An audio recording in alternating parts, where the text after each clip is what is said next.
Electronic Arts spent $400 million building Battlefield 6. They engineered incredibly dense urban environments and high-fidelity armor simulations. But at launch, an entire theater of real-world warfare was absent.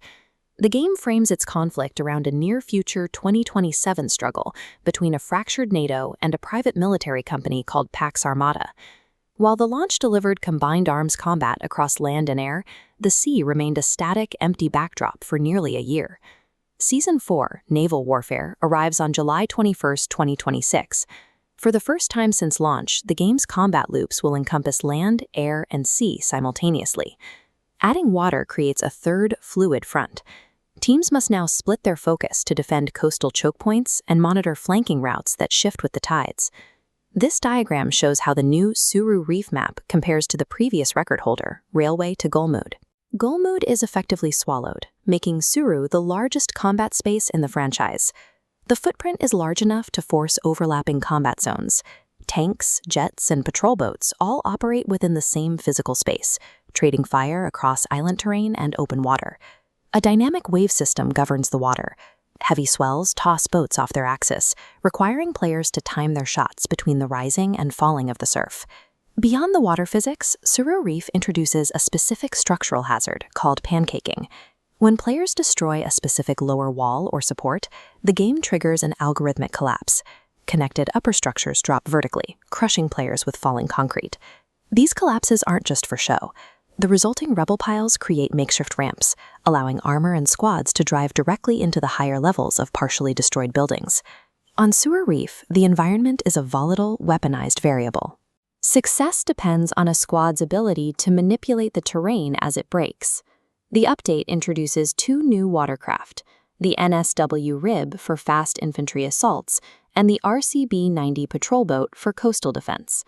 These patrol boats can be fitted with the Amos mortar turret, an artillery system designed for high-angle fire against inland targets. However, players in the test servers discovered that the Amos turret has a low minimum trajectory. This allows captains to use heavy mortar fire to devastate other boats at point-blank range. In Season 4, naval dominance requires captains to position their hulls specifically to exploit these artillery angles, rather than relying on standard machine guns. Later in the season, the developers returned to Wake Island. This V-shaped atoll frames the fight with dual carrier-based headquarters. Teams will launch their attacks from opposing aircraft carriers stationed in the deep water on either side of the island.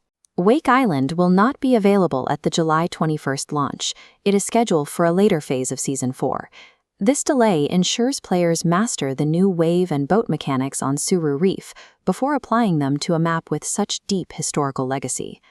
Proximity chat, arriving late in Season 4, acts as a psychological variable.